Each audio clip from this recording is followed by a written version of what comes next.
Assalamualaikum warahmatullahi wabarakatuh. Pada kuliah ini kita akan mempelajari mengenai larva migran. Pada jadwal dikatakan kuliah ini temanya adalah respirasi, tapi tadi sudah dibahas pada lab. Jadi pada kuliah ini kita akan membahas mengenai larva migran.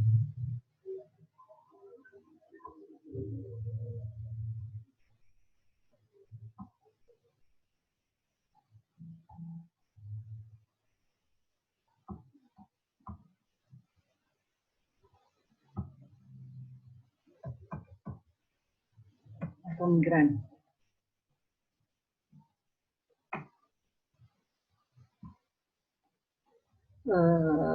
Infeksi kulit yang disebabkan oleh parasit, bukan oleh larva migran saja sebenarnya. Jadi untuk infeksi kulit pada parasit disebabkan oleh larva migran, bisa disebabkan juga oleh niasis, yang disebut dengan cutaneous niasis, bisa juga disebabkan oleh lice, kutu, atau scabies atau bed bugs.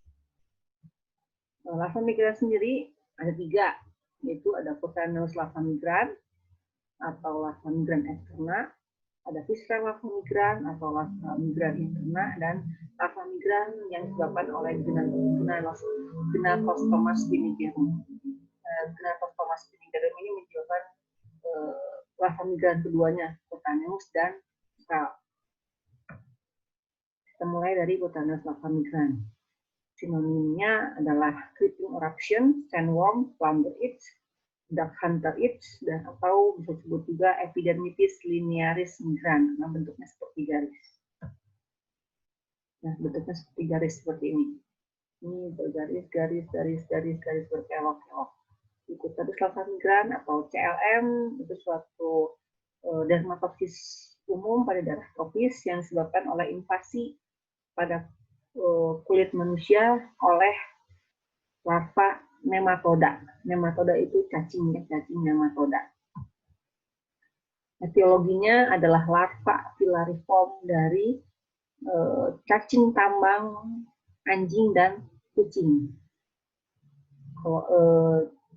Yaitu Ankylostoma braziliensis paling banyak, atau Ankylostoma caninum untuk anjing biasanya, atau Uncinaria stenocephala untuk anjing-anjing pada Eropa, atau Gnathostomas spinigerum untuk Gnathostomas spinigerum ini bisa menyebabkan cutaneous larva migran dan juga visceral larva migran. Jadi cutaneous larva migran disebabkan juga oleh Gnathostomas spinigerum. Kalau cacing jantan pada cacing tambang pada manusia itu kan Ankylostoma duodenale. Kalau pada kucing, pada anjing namanya Ankylostoma braziliensis atau Ankylostoma caninum, atau yaitu bisa caninum atau Ankylostoma braziliensis. Siklus hidupnya anjing atau kucing ini sakit, kucing tambang Ankylostoma braziliensis atau Ankylostoma caninum, kemudian pada fesesnya akan keluar telur. Telur cacing tadi akan menetas pada tanah dan dia berubah menetas keluar larva radium, dan kemudian akan berkembang menjadi larva filariform. Larva filariform ini dapat menembus kulit anjing atau kucing tadi dan akan dewasa menjadi cacing tambang pada usus anjing atau kucing. Nah, manusia ini sebagai host paratenik, bukan sebagai host perantara. Host paratenik itu istilahnya tuh host nyasar barangkali ya. Dia harusnya bukan host. Larva ini tidak bisa berkembang menjadi stadium yang lain pada host paratenik. Dapat masuk tapi tidak dapat berkembang. Nah, si larva Ankylostoma braziliensis dan Ankylostoma caninum ini dapat masuk manusia tapi tidak dapat berkembang. Dia dapat masuk kulit dan akan menyebabkan cutaneous larva migran pada kulit manusia. Morfologi larvanya biasanya ukurannya kecil, sekitar 800 mikrometer. Diameternya sekitar 20 mikron. Dia memiliki larva pada bagian larvanya memiliki alai pada bagian lateralnya. Dari pinggirnya kecil, dan ini dapat masuk ke kulit manusia. Epidemiologinya banyak di daerah yang lembab, yang tropis, dan subtropis pada saat musim hujan maupun musim panas, biasanya pada Amerika Selatan, pada Afrika Selatan, pada Afrika Timur, pada Asia Tenggara seperti Indonesia, India, Malaysia, Sri Lanka, dan Thailand.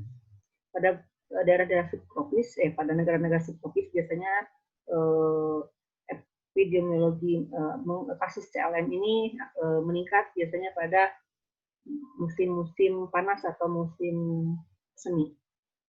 Di Brazil katanya si prevalensi CLM ini sekitar 14,9% pada anak-anak kurang 5 tahun dan hanya 0,7% pada usia dewasa.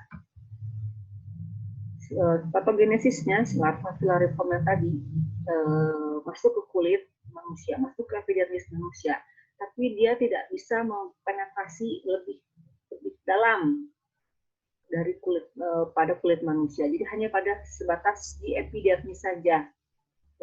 Larva filariform tidak dapat menembus stratum germinativum dari epidermis, jadi tidak bisa masuk ke bagian dermis. Jadi larva ini hanya jalan-jalan pada epidermis kulit manusia.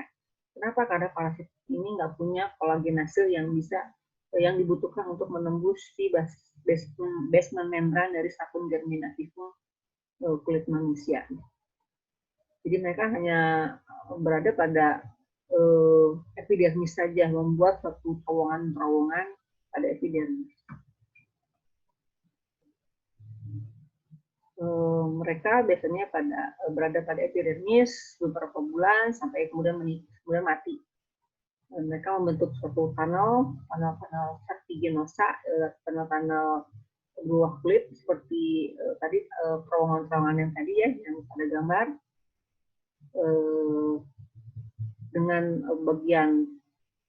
Dengan antara satu corneum dan satu granulosum. Pada sekitar tunnel tadi terdapat infiltrasi sel eosinofil dan limfosit. Biasanya sih tidak, kalau misalnya kita ambil spesimen kulitnya, kita tidak menemukan larvanya, kita hanya menemukan banyaknya infiltrasi limfosit dan eosinofil pada dermis bagian atas. Biasanya lesinya berbentuk papul yang merah, yang eritem, dan kadang-kadang berubah menjadi vesikal, dan rasanya itu gatal, dan gatal ini disebabkan oleh reaksi imun yang disebabkan oleh larvanya ataupun oleh produk dari larvanya. Jadi tadi manusia kontak dengan tanah yang terkontaminasi, manusianya kontak dengan tanah yang terkontaminasi dari larva Ankylosoma brasiliensis, kemudian larvanya penetrasi ke kulit manusia, kemudian larvanya masuk migrasi, tapi sebenarnya tidak masuk ke dermis ya, hanya sampai ke epidermis, bukan dermisnya, hanya larvanya masuk ke di epidermis, membentuk papul, pulpitus, dan bertahan sampai minggu maupun sampai ke tahun. Kemudian larvanya mati. Gejalanya tadi yang merah, gatal, dan ini nih serpiginous eruption. Ya, ini begini lesinya papul, vesicle, dan scales. Dan scales itu sisik ya. Gejalanya biasanya mulai beberapa jam setelah larvanya penetrasi, dan kemudian sampai bertahan sampai 1 tahun bahkan. Larva mulai berpindah mulai dari beberapa milimeter sampai beberapa sentimeter pada 1 hari sampai 6 hari penetrasi. Jadi 1 sampai 6 hari bisa sampai beberapa sentimeter. Tapi biasanya mengenai tangan dan kontak dengan tanah. Karena gatal, digaruk bisa menyebabkan infeksi bakteri sekunder. Bisa juga disebabkan oleh, bisa juga disertai dengan infeksi lang, tapi ini jarang. Diagnosisnya berdasarkan tadi lesi, ditemukan lesi yang khas pada kulitnya, lesi tunnel yang serpiginosa. dan biasanya mengenai kaki dan tangan, ya. Si larva ini biasanya bermigrasi sangat lambat, jadi hanya beberapa sentimeter dalam waktu 6 hari. Untuk yang larva-larva yang non-human strongyloides, biasanya si larva ini biasanya membentuk kanal-kanal pada badan dan abdomen yang bisa berlangsung beberapa bulan. Biopsi tidak perlu diperlukan dan tidak ada serologi test yang tersedia. Ini ya contohnya ya, ini adalah kanal-kanal yang dibuat oleh si larva tadi pada epidermis manusia ini, dan ini sudah terjadi infeksi sekunder. Obat ini sebenarnya sih bisa sembuh sendiri, larva akan mati setelah 5-6 minggu atau mungkin 1 tahun, tapi ya sebenarnya bisa sembuh sendiri. Tapi obatnya adalah pakainya albendazole. Albendazole kan obat kencing ya. Dosisnya 400 mg kali sehari selama 3 hari. Atau bisa pilihan lain adalah thiabendazole, biasanya 25 mg per kilogram berat badan 2 kali sehari selama 2-3 hari sebagai alternatif. Kalau misalnya reaksinya tetap ada, diulang lagi si obatan tadi. Thiabendazole kadang-kadang efektif pada dosis 100 mg 3 kali sehari selama 7 hari. Ada juga yang mengobati dengan ivermectin. Ivermectin katanya lebih bagus dibanding albendazole, tapi katanya juga ivermectin ini tidak perlulah untuk sebuah larva migran. Ivermectin biasanya digunakan untuk penyakit-penyakit yang lebih hebat, takutnya terjadi suatu resistensi obat. Selain obat oral, bisa digunakan juga obat topikal seperti topikal thiabendazole 10% dan ditambahkan dengan dexamethasone 0,1%. Terus kemudian misalnya bisa juga diberikan antibiotik atau penisilin untuk infeksi bakteri sekundernya.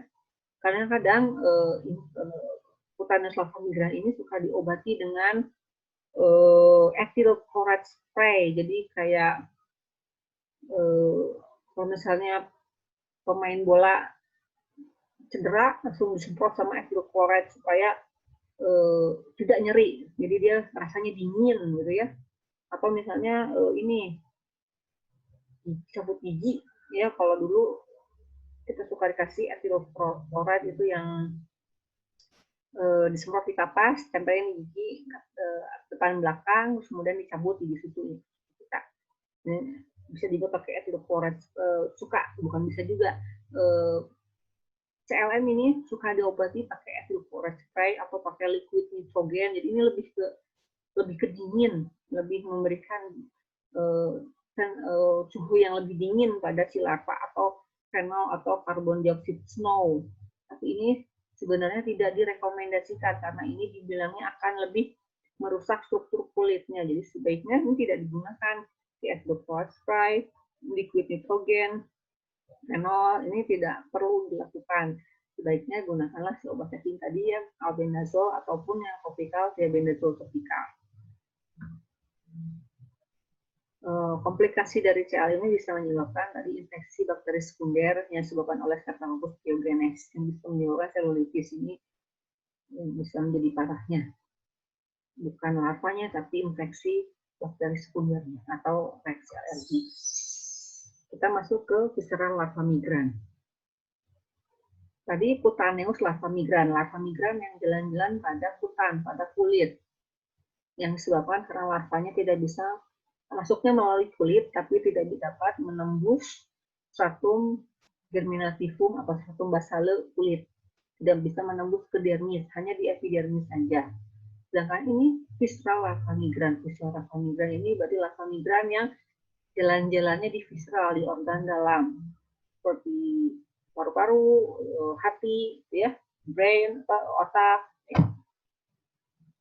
Jadi visceral larva migran adalah suatu sindroma klinis yang disebabkan oleh invasi dari invasi organ visceral manusia oleh larva nematoda genus Toxocara. Tadi kan larva nematodanya larva nematoda cacing tambang hewan, ankylostoma namanya. Sedangkan ya kalau yang visceral larva migrans ini oleh larva cacing Toxocara. Toxocara itu kalau Toxocara itu adalah seperti Ascarisnya pada kucing. Kalau Ascaris kan pada manusia, Ascaris lumbricoides itu pada manusia. Kalau Ascarisnya kucing itu bukan Ascaris, namanya Toxocara. Atau pada anjing itu namanya Toxocara.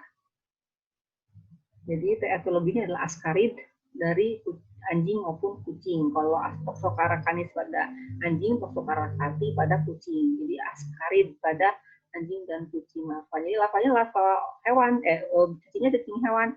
Kita sebagai host paratenik, ya. Larva-larva ini tidak bisa berkembang menjadi stadium selanjutnya pada tubuh kita. Kalau host definitif itu cacing ini berkembang biak pada tubuh host tersebut, melakukan reproduksi secara seksual pada host tersebut. Itu host definitif. Kalau host intermediate berkembang menjadi stadium selanjutnya, tapi tidak terjadi reproduksi sosial, reproduksi secara seksual. Kalau ini mah host paratenik, bisa masuk ke host tersebut, tapi tidak bisa berkembang pun ke stadium selanjutnya. Hanya masuk, kemudian udahan sampai mentok sampai situ aja.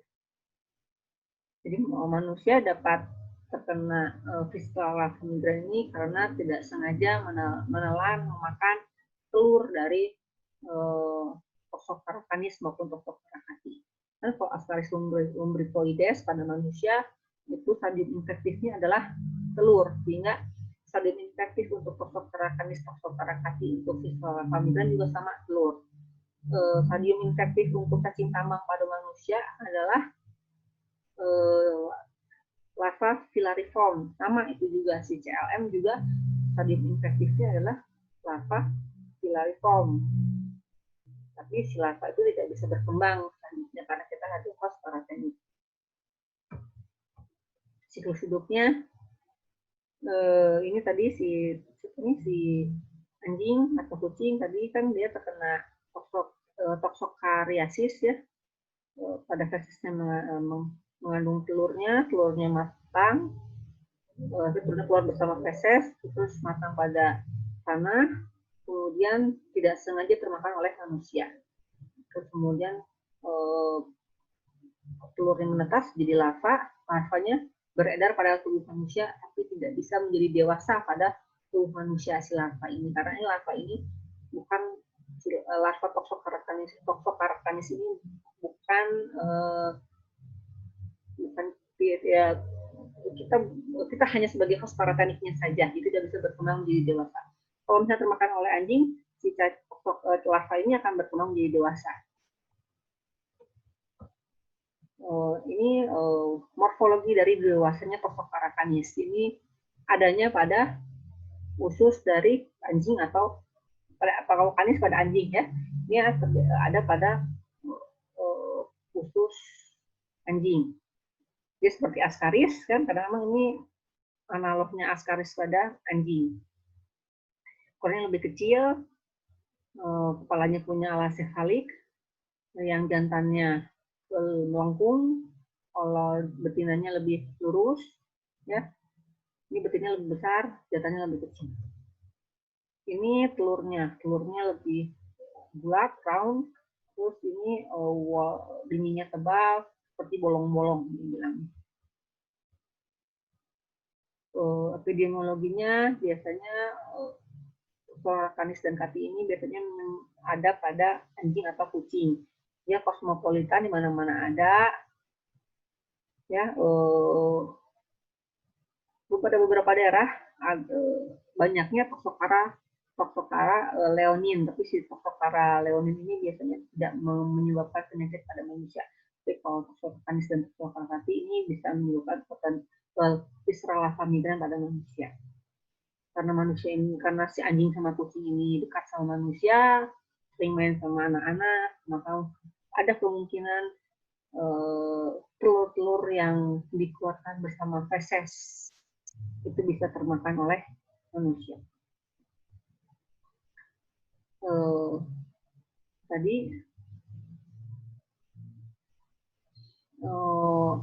mulai dari stadium infektifnya adalah telur yang tidak sengaja tertelan oleh manusia.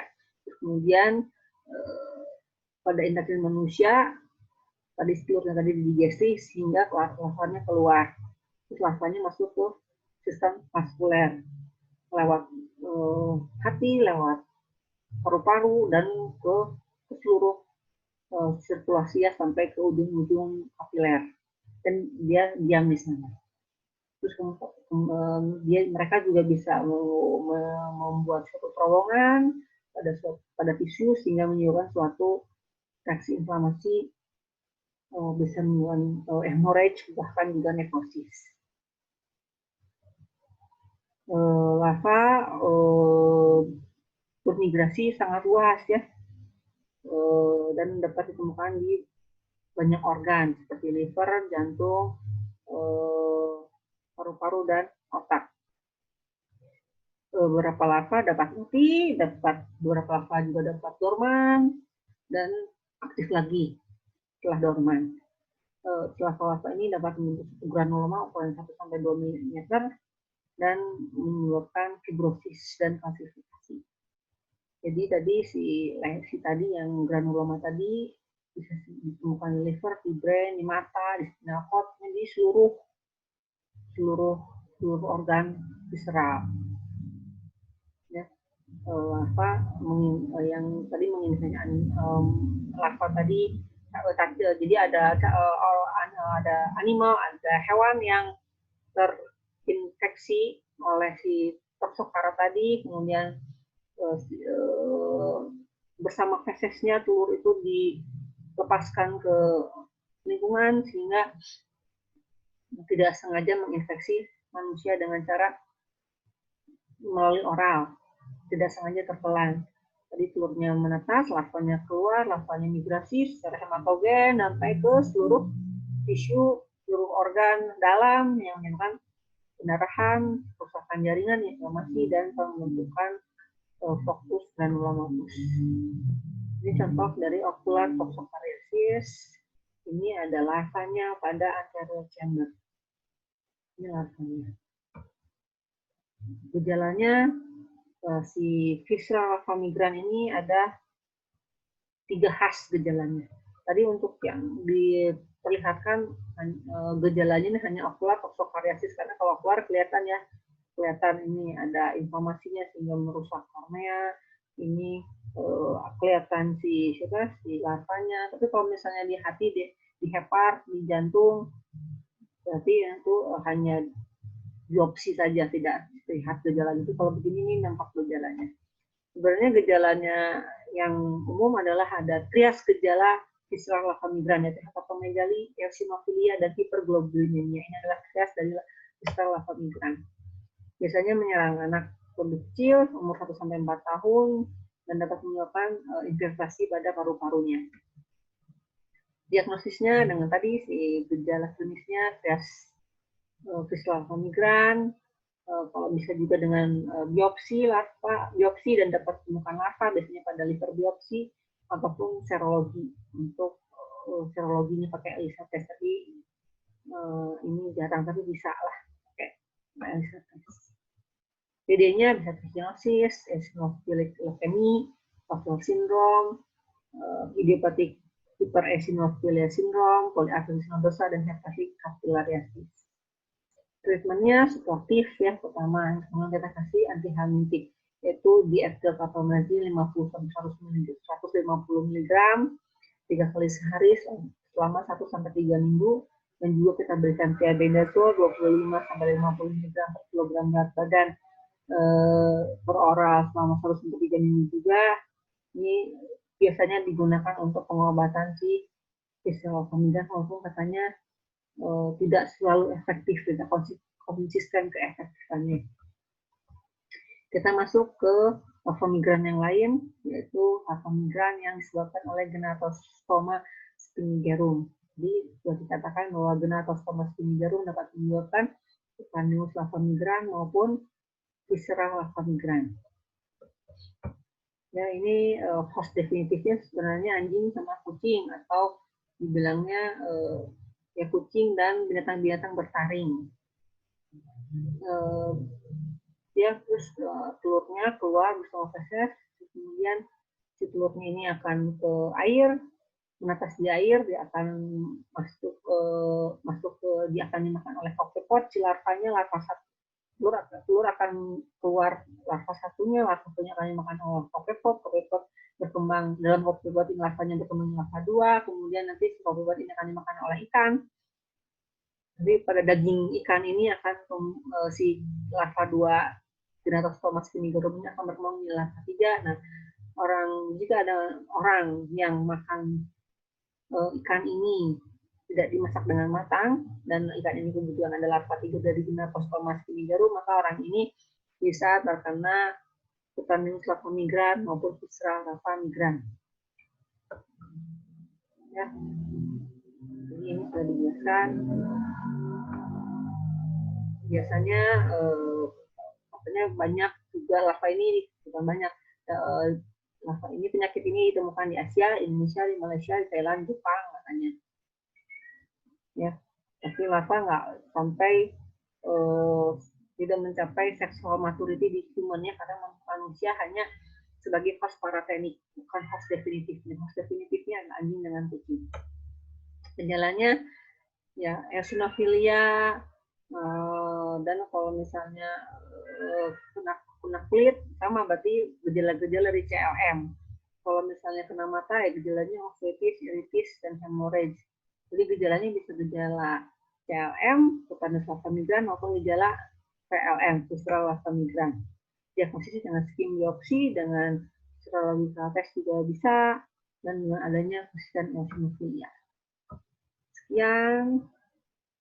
Barangkali ada pertanyaan, mangga silahkan kita berdiskusi di e-learning. Assalamualaikum warahmatullahi wabarakatuh.